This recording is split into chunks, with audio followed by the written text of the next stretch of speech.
今天分享给你的书叫《巨人的工具》，它还有一个很长的副标题：亿万富翁、偶像和世界级表演者的战术、习惯和日常。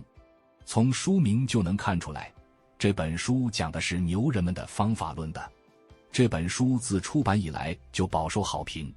这本书的作者是蒂姆·费里斯，费里斯是好多本畅销书的作者，还是一个连续创业者和天使投资人。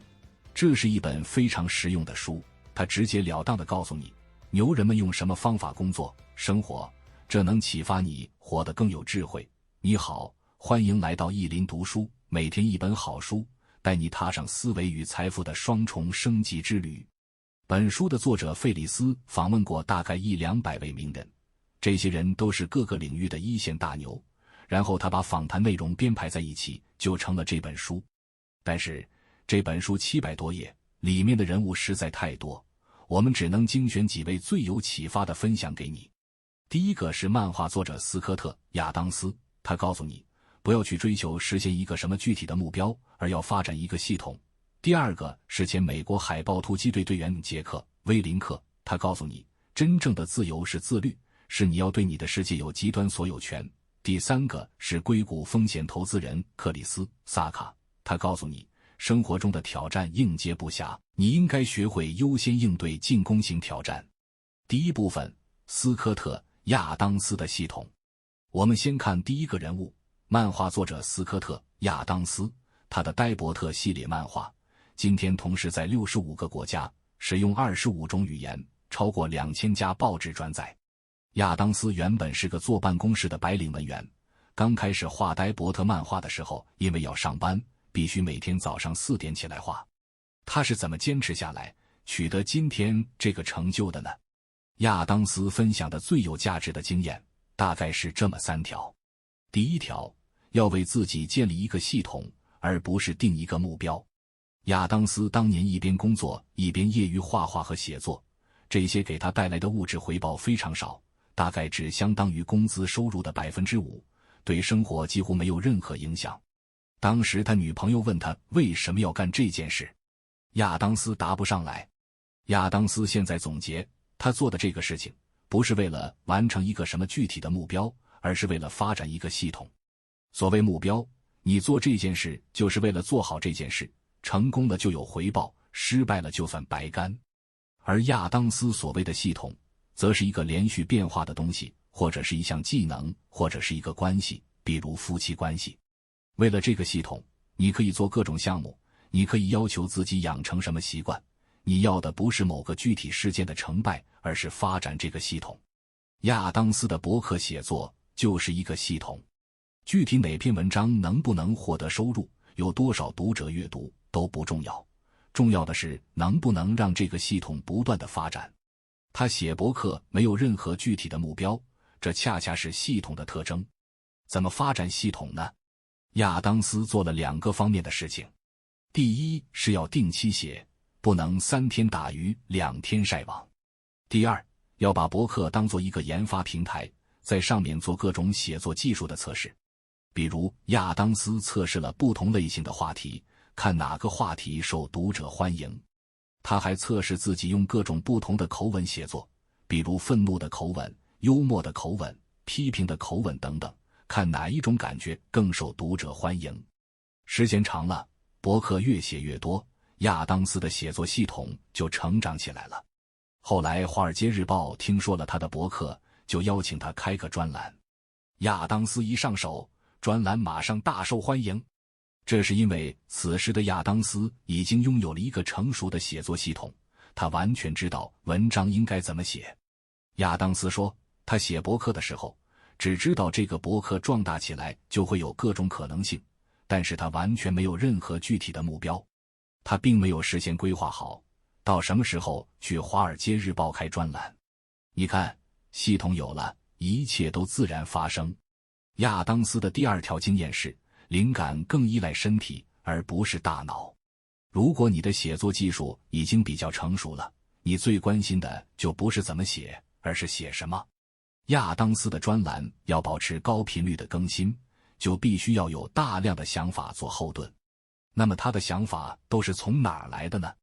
为了获得新想法，亚当斯每天早上起来之后的流程完全固定，连吃的早餐每天都完全一样。他这个套路的精髓是先清空大脑，再用新信息灌满大脑。清空大脑就是早餐之后把昨天的一切问题抛到脑后，把整个大脑腾出来接受新信息。然后他就打开电脑，看新闻，读文章，了解现在世界都在发生什么。他必须从这些日常的新信息里获得下一幅漫画或者专栏文章的素材和灵感。现在关键点来了，浏览信息的过程中，你怎么判断哪条信息值得作为素材呢？亚当斯说，你不应该听从大脑的判断，你应该听从身体的判断，因为大脑容易想太多，而身体则是自然反应。亚当斯总是观察他自己的身体的反应，看到这条素材，时不时不由自主地笑了。肾上腺素激增，产生强烈的情感波动，那就说明这个东西一定是个好素材。如果你的身体对什么信息做出强烈反应，那么别人大概也会关心这个东西。第三条经验是，在自己身上多发展几个熟练的技能。亚当斯说，如果你想取得出类拔萃的成就，你大概有2个选择。第一个选择是你把自己的某个技能练到全世界最好，这个非常困难，极少人能做到。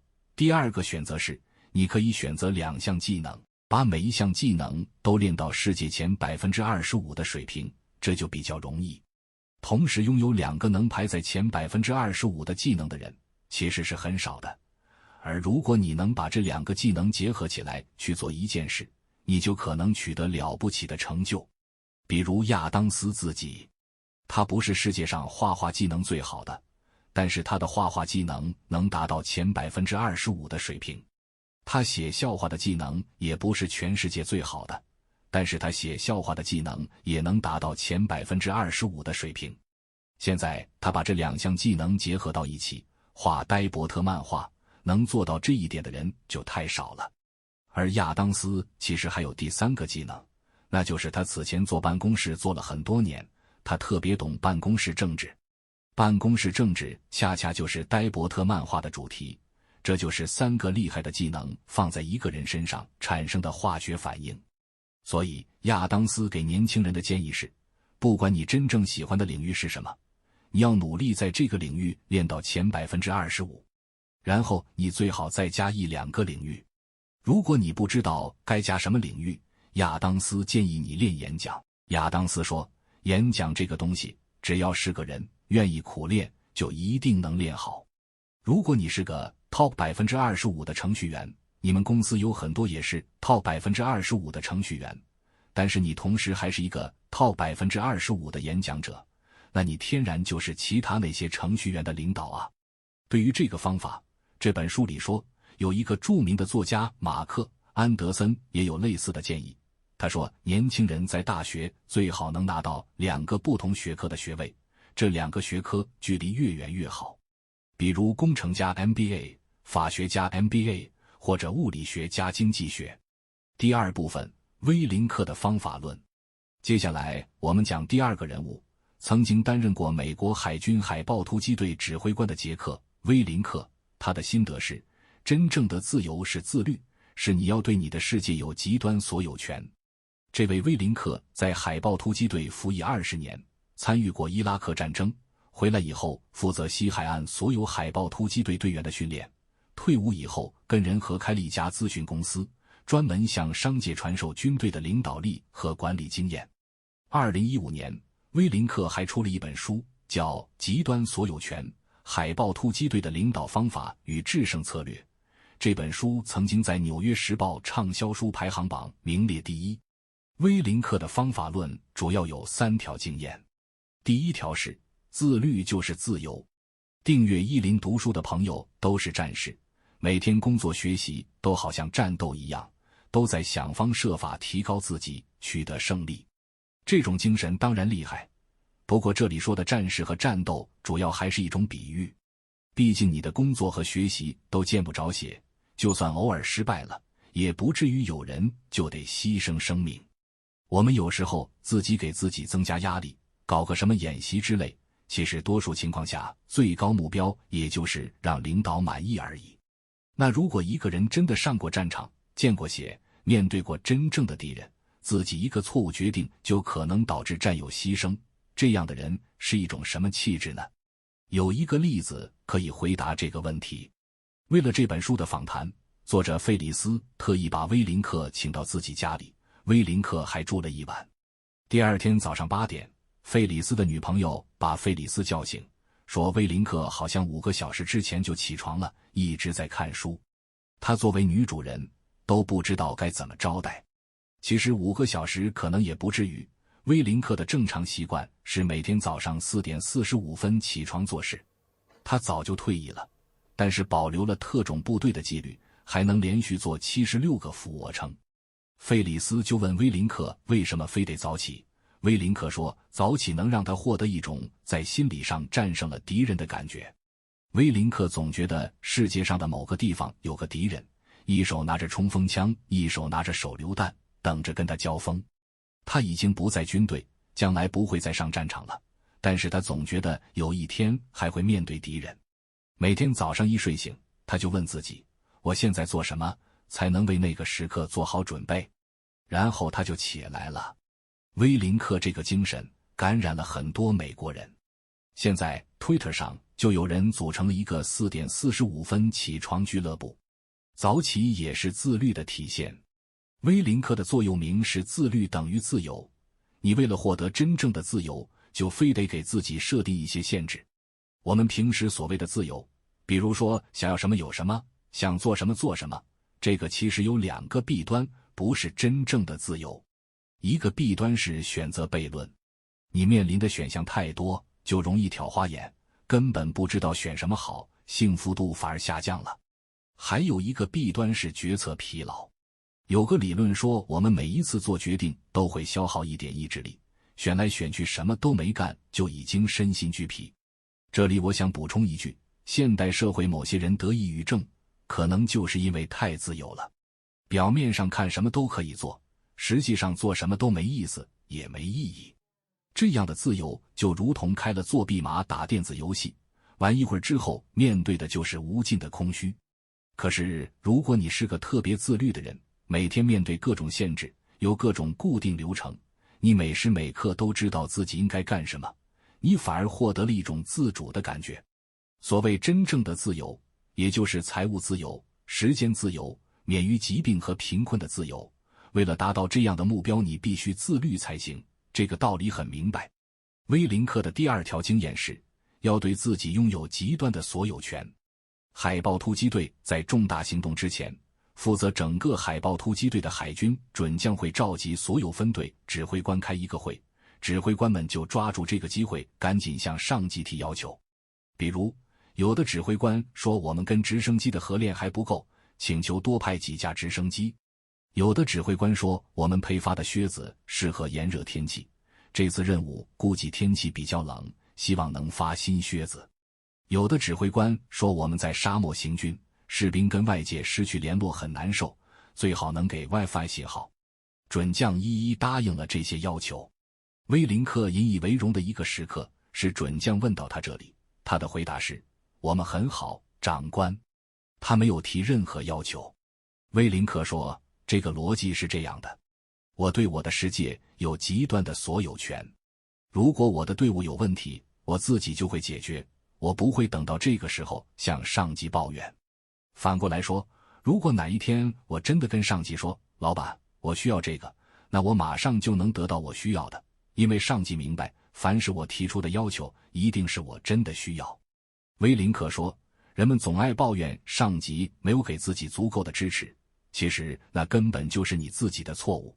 你没有好好教育你的上级，你没有正确影响你的上级，你没有让他理解你为什么需要这个支持，自己必须负责任，这就是极端的所有权。威林克的第3条经验是，要用谦卑来增强自己的领导力。怎样才是一个好的指挥官？威林克的答案是谦卑。威林克回到本土，负责整个西海岸海豹突击队的训练。他故意用超高难度的环境和任务压迫部队，一直到把所有队伍都压垮为止。其中一项重点考察就是看各个小队的指挥官怎么反应，不行的就淘汰。威林克发现，最后被淘汰的指挥官几乎没有人是因为军事技术或者体能不行，而都是领导力不行。其中最缺乏的一个素质就是谦卑。这里谦卑并不是说对领导毕恭毕敬的意思，而是你这个人听得进去别人的话，有开放的头脑，能时刻学习。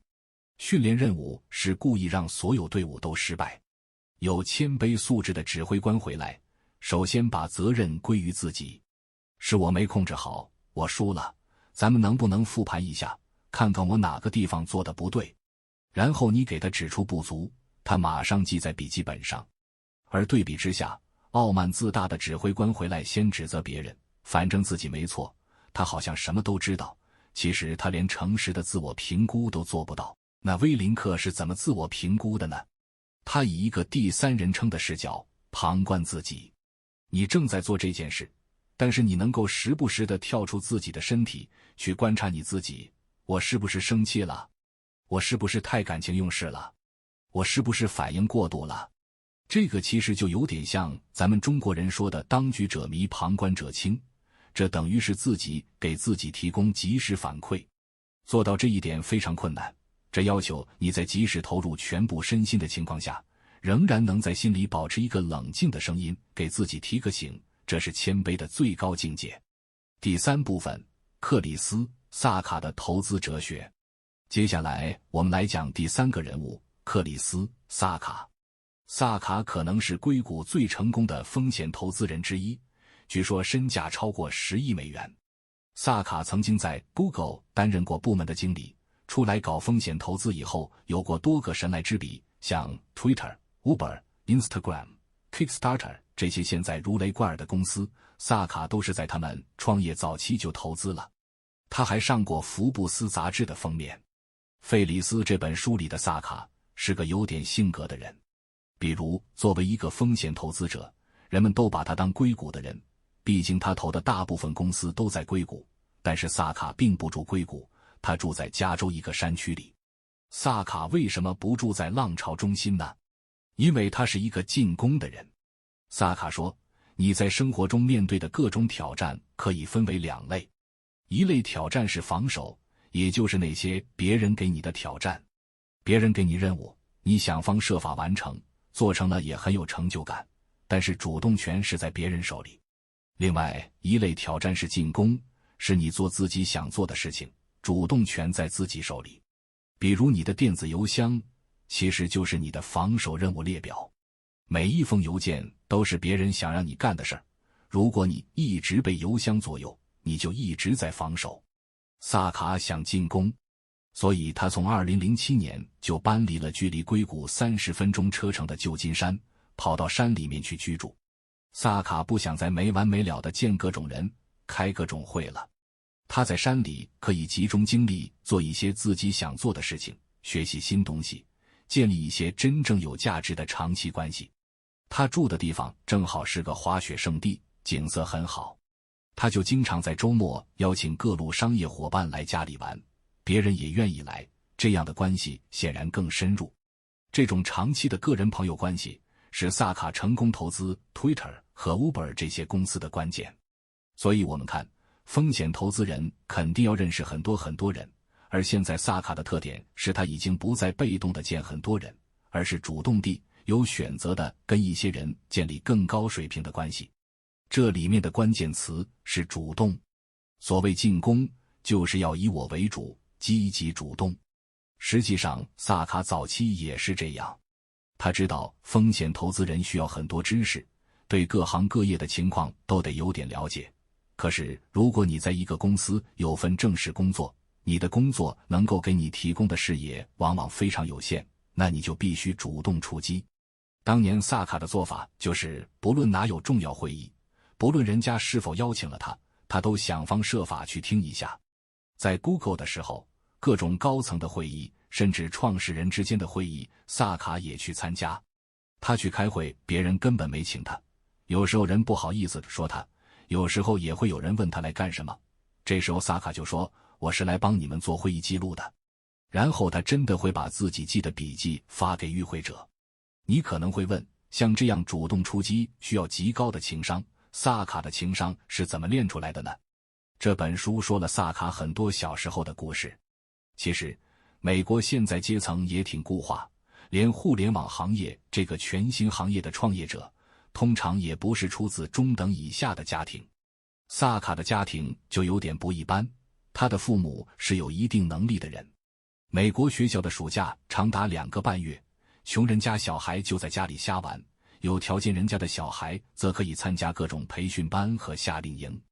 而萨卡家的规矩是每年暑假出去实习，实习分2个阶段，萨卡称之为甜酸暑假。先说甜的部分，萨卡的父亲有个朋友，也是萨卡的教父，这位教父有个儿子，算是萨卡的教兄吧。萨卡这位教兄的职业是帮着利益集团在华盛顿游说国会议员。12岁那年，萨卡的实习生工作就是给教兄当小跟班，去参加游说，而且萨卡在其中起到了一个相当严肃的作用。在游说每个政客之前，萨卡会先跟他教兄梳理一下这次游说要达到的各种条款，萨卡会把计划的内容浓缩到一张纸上，帮教兄理清思路。然后他跟着教兄去参加和政客的会面，他教兄跟政客谈，他就在旁边看。12岁的萨卡就已经见过华盛顿那帮议员的各种嘴脸。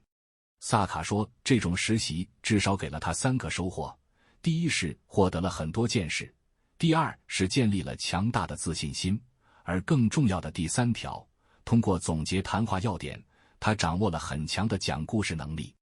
而暑假里酸的部分是萨卡回到自己家，父亲安排他去一个建筑队打杂。建筑队的老板是他父亲的朋友，他父亲要求老板把最脏最累的活安排给萨卡，比如把粪肥撒到别人家的院子里。如果萨卡干得不好，工友们还会对他打骂。也许这种吃苦的工作能磨练意志品质吧。不过萨卡调侃，他父亲安排这2份实习可能还有一个警告的意思，如果你拿不到华盛顿说客这样高端的工作，那你就只能做建筑队那种工作了。靠这些不同的人生体验，成就了萨卡超凡脱俗的情商。而且我们知道有些硅谷名人爱穿标志性的衣服，比如乔布斯每次开发布会都是一件黑色套头衫，扎克伯格总爱穿一件 T 恤衫。萨卡的标志性服装是一件绣花牛仔服。为啥非得这样呢？萨卡说，他有一次出去做演讲，在机场很随性地买了件衣服，演讲的时候穿着反响很好。于是他回来就把这家店里同款衣服的1半库存都买了，从此一有正式场合就穿这件。这件衣服给了媒体一个很强的辨识度，这是在不伤害自己的情况下增加曝光的最好方法，何乐而不为呢？萨卡对年轻人的忠告是，任何时候都要真诚，不要模仿任何人，永远做最真实的自己，而且你不必为此道歉。如果你的真实自我是一个很怪异的人，那你就做这样一个很怪异的人。其实这个说法在《巨人的工具》这本书里提到的另一个人物格林贝克也提到过。格林贝克是现在美国当红的节目主持人，他有一次在电台节目里没忍住，暴露了自己很隐私的事情，以为职业生涯结束了，没想到听众反而很欢迎。这个逻辑是，现代社会里太多人说话都是按照事先写好的稿子说，越是这样，人们就越欢迎真诚的声音。跟别人一样非常无趣，真诚的自我表达反而可能有市场。如果你真的在某些方面有特殊之处，它可能还是你的卖点。萨卡给的最后一个忠告是，一定要善于讲故事。风险投资人做决策，其实并不是依靠理性分析你的数字和图表，而是在听你的故事。如果他能被你的故事打动，他就会投资你的项目。如果你发现一个投资人在纠结地翻来覆去看你的数据，他其实不是在那里做计算，而是他想从这些数据里面去找到相信你这个故事的理由。总结到这里，这本《巨人的工具》就讲完了。我们再回顾一下，这本书里3个优秀的大人物告诉我们，不要去追求实现一个什么具体的目标，而要发展一个系统。真正的自由是自律，是你要对你的世界有极端所有权。生活中的挑战应接不暇，你应该学会优先应对进攻型挑战。好了，本期就到这里。如果您觉得我们的视频不错的话，欢迎点赞、订阅并转发给身边的朋友。也欢迎你在留言区给出你的分享。我们下一期再见。